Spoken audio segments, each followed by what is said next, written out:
Students, now I start our today's class in subject of geography, and we read the chapter of structure and physiography, and we finished the topic in previous classes. We finished the topic the physiographic division, and the first division is northern plains. Now we start our second subtopic, which is the north plain areas. We discuss northern plain or north plain areas. We discuss about that.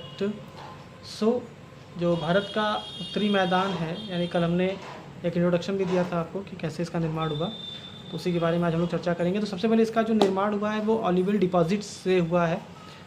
Alluvial deposits यानी कि जो नदियाँ ऊपर से जब अपने साथ जो डिपॉजिट्स बहा करके ले आती हैं तो उनको इस पूरे मैदानी भाग में फैलाती हैं, जिससे भारत के इस उत्तरी मैदान का निर्माण हुआ। तो ईस्ट टू वेस्ट अगर इसकी लंबाई नापी जाए तो ये 3200 किलोमीटर तक के एरिया में आते हैं, और इसके बाद 3200 किलोमीटर, उसके बाद जो इनकी चौड़ाई है वो 150 से लेकर के 300 किलोमीटर तक है। 150 से लेकर के 300 किलोमीटर तक ये वाइड है, और लॉन्ग जो है वो 3200 किलोमीटर तक है। और जो इसके अलवेल डिपॉजिट की गहराई है वो 1000 से 2000 मीटर तक है। तो ये इसका फिज़िकल मैपिंग हमने किया। और इसके साथ साथ आप देखिए जो नॉर्थ से साउथ तक यहाँ पे जो ये प्लेन एरियाज़ हैं इनको 3 पार्ट में डिवाइड किया गया है, भाबर, तराई और अलुवियल डिपॉजिट्स। और अलुवियल डिपॉजिट्स को 2 पार्ट में डिवाइड किया गया है, खादर एंड भांगर। तो जो भाबर एरियाज़ हैं, यानी कि जो पहला एरिया इसमें है, उसकी चौड़ाई एक नैरो बेल्ट टाइप की है, 8 से 10 किलोमीटर तक ये चौड़ा है। और ये शिवालिक से ये परमानेंटल फैला हुआ है, यानी कि अगर आपके साथ पास मैप होगा तो मैप में आप देखिए, जैसे ही आप हिमालय के नीचे का पार्ट देखेंगे, शिवालिक के नीचे का पार्ट देखेंगे जहाँ से प्लेन स्टार्ट होता है, प्लेन एरियाज़, तो उस प्लेन एरियाज़ में करीब 8 से 10 किलोमीटर तक की चौड़ाई की जो नैरो पट्टी है, नैरो बेल्ट है, उसको आप भाबर कहेंगे।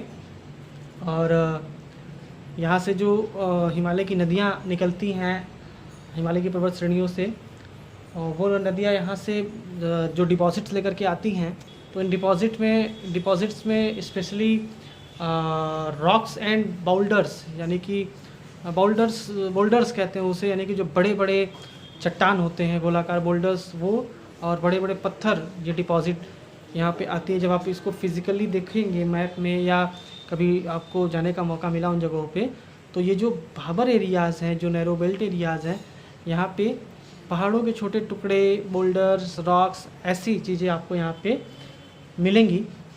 ये पहला पार्ट होता है नॉर्दर्न प्लेन का। और इसके साउथ एरियाज़ में देखेंगे तो तराई एरिया शुरू होगा। तराई एरिया के भी जो वाइड है, जो चौड़ाई है, वो 10 से 20 किलोमीटर तक है। और जो भाबर एरियाज़ में बहुत सारी नदियाँ एक तरीके से लुप्त हो जाती हैं, अंडर फ्लो होने लगती हैं, और वो अंडर फ्लो नदियाँ फिर यहाँ पे आकर के निकल जाती हैं। यानी कि हिमालय से जो नदियाँ आती हैं वो नदियाँ अपने साथ रॉक्स एंड बोल्डर्स को लेकर के आती हैं, और छोटी छोटी नदियाँ बहुत सारी होती हैं जो कि वहीं पे लुप्त हो जाती हैं, अंडर फ्लो होने लगती हैं। फिर भाबर से वो तराई में इंटर करती हैं, यानी तराई एरिया में थी, तो फिर से वो बाहर आकर के फ़्लो होने लगती हैं, यानी सतह पे फ़्लो होने लगती हैं।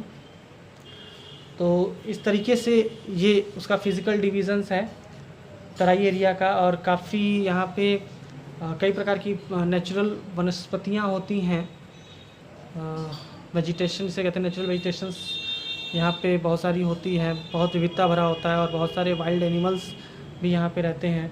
फिर इसके आप जब साउथ में आएंगे तो ये न्यू अलुवियल डिपॉजिट से बना हुआ एरिया होता है, इसे बांगर और खादर कहते हैं। बांगर खादर से आप पहले से इंट्रोड्यूस होंगे।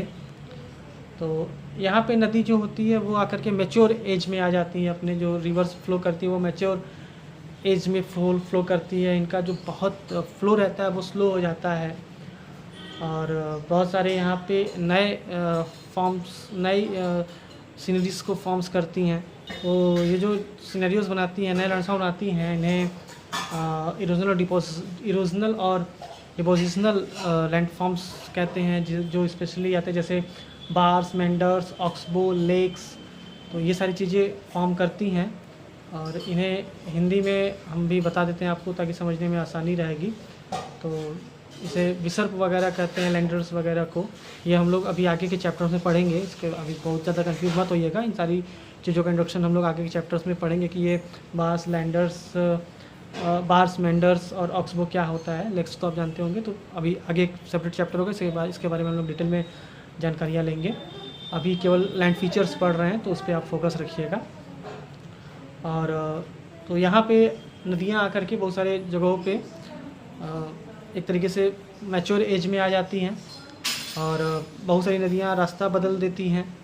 बाढ़ वगैरह भी यहाँ पे काफ़ी आता है, क्योंकि फ़्लो जो आती है यहाँ पे, चूँकि फ़्लो धीमा हो जाता है और पानी जब ऊपर से तेज़ी से आती हैं तो चूँकि फ़्लो धीमा होने की वजह से पानी फैल जाता है और एरियाज़ में, इसे बाढ़ हम कहते हैं।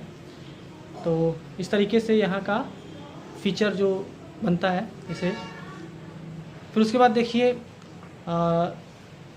बड़ी जब ये नदियाँ अपने प्लेन को क्रॉस करके जाती हैं तो जहाँ पे ये समुद्र से मिलती हैं वहाँ पे डेल्टास का निर्माण करती है। डेल्टा के बारे में भी आपको पता होगा और आगे भी हम लोग पढ़ेंगे। वही जो अभी फीचर्स हम बता रहे हैं केवल आप उसको जानिए, और जिन फीचर्स को आपको नहीं समझ में आएगा तो वो धीरे धीरे हम लोग आगे भी चैप्टर्स में है तो उसको बाकायदे स्पेसिफिक हम लोग क्लेरिफाई करेंगे। और इन डेल्टाओं में सबसे इम्पॉर्टेंट डेल्टा सुंदरबन डेल्टा, जो कि बंगाल की खाड़ी की तरफ बनता है, वो है। और समुद्र से इसकी औसत ऊंचाई 50 से 100 मीटर तक है।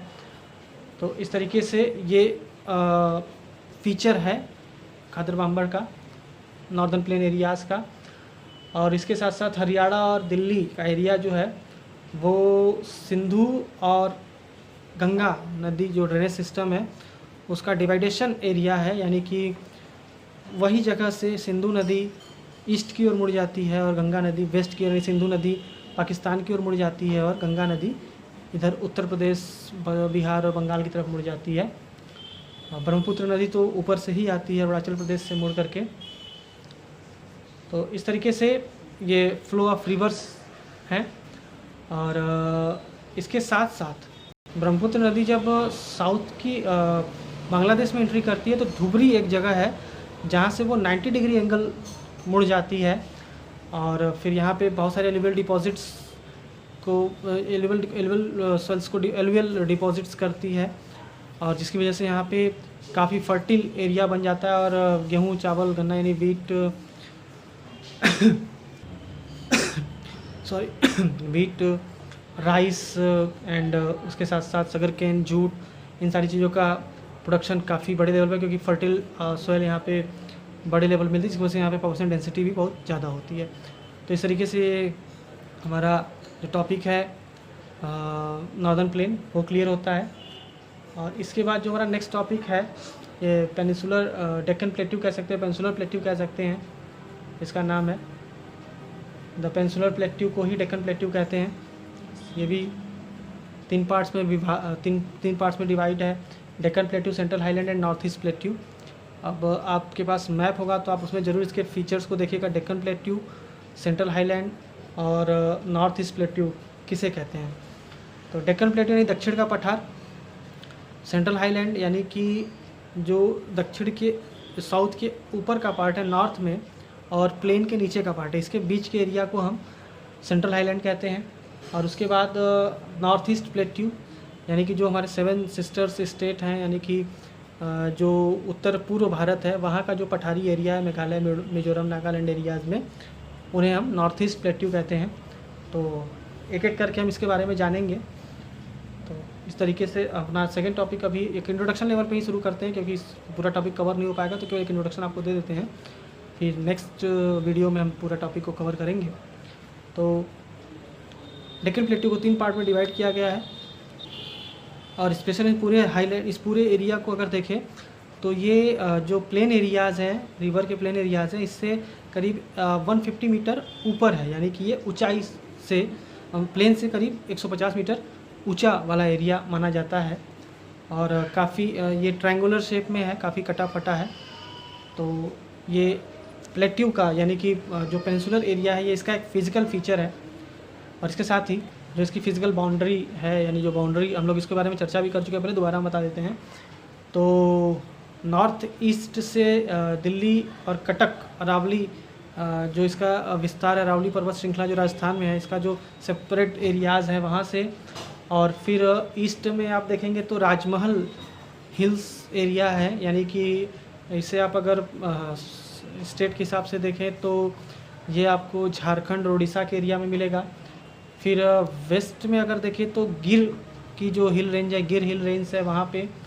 और साउथ में देखें तो इलायची करडामम एरिया है, वहाँ पे इलायची करडामम हिल्स रेंज।